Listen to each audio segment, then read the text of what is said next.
Imagine you win the Heisman. You play quarterback. You play quarterback at Florida State, and you decide that you're going to play in the NBA and not the NFL. That's what happened with Charlie Ward. So, Kyler Murray wins the Heisman, and he would have been a top 10 pick in baseball. He's the number one pick in football, decides he's going to play football. So Charlie Ward, back in the early 90s, he won the Heisman at Florida State and then went into the NBA, played for the Knicks, played in an NBA Finals, had a good career over a decade, but didn't play in the NFL. We thought it'd be fun to reach out to Charlie, get his thoughts on this Austin Rivers topic of NBA and NFL. But Charlie Ward, the former Heisman Trophy winner, now he's a high school basketball coach, the boys varsity basketball at Florida High in Tallahassee. Charlie, thanks for joining us on the program. What do you think? What do you see when you look at this Knicks team? I see a team that's built very similar to their coach. They're gritty, prepared, hardworking. They find a way to outlast. They're piecing it together right now. But I see a group that is connected in a lot of ways. Guys are stepping up. But just like any team, you got to have a go-to guy, and they have that in Jalen Brunson. So that gives you a chance every night, especially in close games. What do you remember about the NBA Finals 1999 when you guys faced the Spurs and you didn't have Patrick Ewing? Well, we also didn't have Larry Johnson for a good portion of that series as well, which hurt our depth, especially against the Spurs, who had a bigger lineup. But the experience, one, of beating Indiana, which was in the East Conference Finals, was a great atmosphere, very similar to what we're seeing now in the Garden. And that series, you always, at some point, you play your best game, and your best game's not good enough, it's going to be a long series. And so that was something, was disheartening, because we just seemed like we just didn't have enough in the way of, depth to be able to overcome what the Spurs brought. And of course, they had Tim Duncan, who was young at that time, and he was very dominant, and it was tough for us to stop him. So, of course, we had a plan, but they made some shots as well, big-time shots when they needed them. Even Avery Johnson made a shot in the corner, I think it was in game 4 or 5, to help them win a game, which, that was not his MO, but he stepped up and made that big shot to propel them in the Garden. Talking to Charlie Ward, former Heisman Trophy winner at Florida State. What was it like being in the room when Reggie Bush got his Heisman back? It was a really, really great moment. I was shocked when they mentioned that they were going to give it back. There had been a campaign within the room, Heisman room meetings before this moment, and we were just grateful that they made the right decision to do it for him, and kind of break whatever barriers there were for him not having it. But just happy for him and his family, being able to see his wife and him sharing that this is the first time his kids will get an opportunity to see the Heisman. And those moments you can't, put into, words.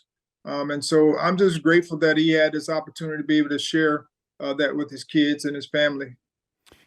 But you guys were just going to a breakfast and probably signing some memorabilia. Next thing you know, there's Reggie and there's the Heisman. Yes, it was pretty shocking in the sense, I guess I'll use that word again, because we were there for breakfast and we were getting ready to have a meeting. And like 10 minutes before the announcement came, Mike Comfort came around and said, "Hey, we got this article that's getting ready to go out about Reggie receiving his Heisman back, and we're going to give it to him right now, and he's on his way." So that was, I was happy, but they did a great job of keeping it concealed because no one in the room knew. Well, I think the Heisman winners that were there, they didn't know. I'm sure there was some others in the room that knew about it, but we didn't know anything about it. Now, you're a boys varsity basketball coach. Do your kids know that you have a Heisman Trophy? Yes, they do. Oh, okay. Yeah. You don't bring it to practice or do anything like that, just to remind them of how great you were? No, don't do any of that stuff. But we try to help them understand. I mean, they have Google and all the different things, and we've been able to give them some great experiences. And other people from the outside, like Allen Houston, when he was in Tallahassee, he stopped by to talk to the guys. I've had Larry Johnson speak to them at one point via Zoom. And so just bringing back some old friends to be able to share wisdom with them. They understand and know. Do you think if we look back to when you're playing football and basketball at Florida State, if that was now and you were playing both, would you have made the same decision to play basketball instead of football? It would have been a very tough decision. I played basketball and football because I enjoyed playing both sports. And the way I got into basketball in college was, Coach Bowden allowed me to go and play basketball my second year in school. I was redshirting in football that year, and he had promised me when I was being recruited that I could play basketball in college. And so he was a man to his word, allowed me to go out my second year. That way I was able to establish myself as a basketball player. And so when I came back from football the next few years, I was able to have a place because I had established myself. So I don't know. It depends on the coach. But being able to have that year of establishing myself as a basketball player was very key for me. And I don't know if that would be the case today. But grateful that I came along the same time, around that time. But the difference is right now is guys that are very similar to me as a football player, they're getting drafted in the first round, which was my statement that I made coming out of college, that if I got drafted in the first round, then I would play football. But any other round, I would consider my other options.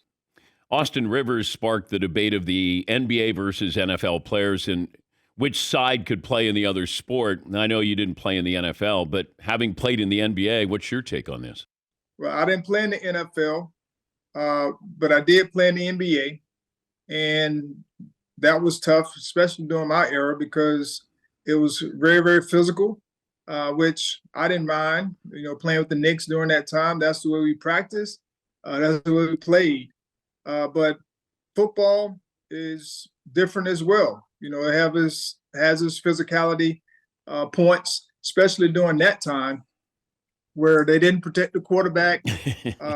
And so there are a lot of things that are different today that weren't back during that time. But I heard a debate with Austin, and everybody was commenting on it. When you're in a professional sport, I don't care what sport that is, it's hard, because everyone's competing, everyone's doing, putting in the time and effort to be the best that they can be. And so when you're talking about, which sport or athlete is the best athlete, athletics in general is hard. I mean, if you try to get in a race car, we can do that. That takes a certain type of mentality, training, all those things. And people like, well, race car drivers aren't athletes. Well, get in a race car. And so until you put yourself in someone else's shoes, it's hard to say what or who is the best. Got a Michael Jordan story for me before we say goodbye? Yes. During our time with the Knicks, there was no layup rule. And every time someone went to the basket, there was going to be a challenge in some form of fashion, whether it was standing in front of a guy or going to try to meet him. And so Michael Jordan this time was going to the basket, and I decided that, hey, it may be a good idea to try to go over and block his shot again. Unfortunately, that time I got put on a poster and with the fat lip. And then I always ask how many people have that story. So I'm just grateful to have great Michael Jordan stories because that meant that I was there in the building. So you got a fat lip, and he dunked on you? Yes, he did. But you know what? Michael doesn't have a Heisman, Charlie. That is true. Yeah. Hey, great to talk to you. Good luck with your team, and thanks for joining us. Thanks. I appreciate you having me on, Dan. Good seeing you again. Charlie Ward, Heisman Trophy winner, now teaching high school basketball, coaching high school basketball in